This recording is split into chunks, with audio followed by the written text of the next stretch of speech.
عورتوں کا وہاں پر جانا ٹھیک نہیں ہوتا مزارات پر وغیرہ وغیرہ۔ یہ ایک ایسا مسئلہ ہے جس بارے میں اپنا ذاتی موقف میں پیش کرتا ہوں، جس پر کہ ہم اہل سنت آج کل کاربند ہیں۔ ہم لوگ یہ سمجھتے ہیں کہ حضور علیہ السلام نے جو یہ فرمایا کہ بار بار زیارت کرنے والی عورتوں کے اوپر حضور کی لعنت کا ذکر آتا ہے، تو اس بارے میں میرا سوال صرف اتنا ہے، یہ بتلائیے کہ کیا حضور علیہ السلام کے زمانے اقدس میں کون سی عورتیں ایسی تھیں جو کہ بار بار مزارات پر جایا کرتی تھیں؟ اس زمانے میں جو عورتیں تھیں وہ وہی عورتیں تھیں جو کہ نوحہ کیا کرتی تھیں۔ تو اسی سینس میں آپ لینا اس حدیث کو اسی انداز پر لینا جس انداز میں گفتگو ہو رہی ہے، ٹھیک ہے نا؟ اسی انداز پر لیجئے، بات واضح ہو جائے گی۔ اب یہ کہ حضرت ام المومنین عائشہ صدیقہ رضی اللہ تعالی عنہ آپ کا باقاعدہ طور پر میرے آقا کی قبر انوشی پر پوری زندگی گزار دینا، اور وہاں پر لوگ اکثر زیارت کے لیے آیا بھی کرتے تھے، تو آپ کا زیارت کروانا بھی ثابت ہے، اور خود بھی بار بار آپ کا حضور علیہ السلام کی قبر انوشی پر جانا آنا ثابت ہے۔ اور بخاری شریف میں اور بھی بہت ساری روایت ہیں جو کہ حضرت فاطمہ صغریٰ جو ہیں حضرت حسن مثنہ کے مزار پاک پر 1 سال تک خیمہ لگا کر بیٹھی رہیں، یہ تمام روایات ثابت ہیں۔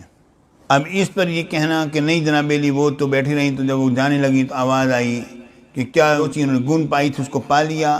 اس کا جواب یہ ہے کہ یہ کوئی آوازوں پر شریعت کا مدار نہیں ہوتا ہے، شریعت کا مدار جو ہے وہ علماء پر ہوتا ہے۔ میں اتنی بات پوچھنا چاہتا ہوں، جب حضرت فاطمہ صغریٰ امام حسن مثنہ کے مزار پاک پر 1 سال تک اپنے بچوں کے ساتھ بیٹھی رہیں، تو کیا اہل بیت اطہار اور تابعین عظام اور صحابہ کرام میں سے کوئی فرد بھی ایسا نہ تھا جو کہ ان کو روکتا؟ اگر اس چیز کو اتنا ہی غلط گردانا جاتا اس زمانے میں، تو یقیناً نہ وہ خود بیٹھتی اور کوئی نہ کوئی آتا ان کو اٹھانے کے لیے کہ ایسا کرنا ٹھیک نہیں ہے۔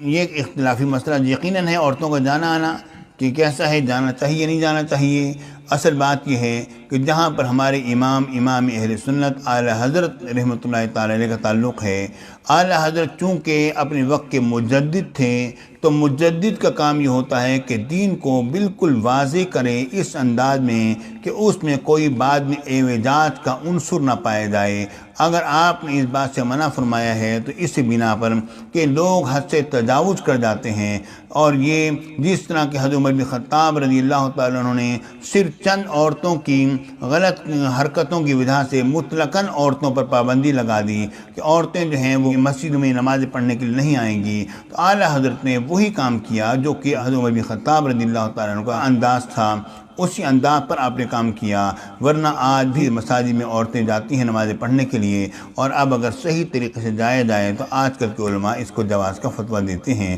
اور ہر مسجد میں ایسا کہیں انتظام ہوتا رہتا ہے۔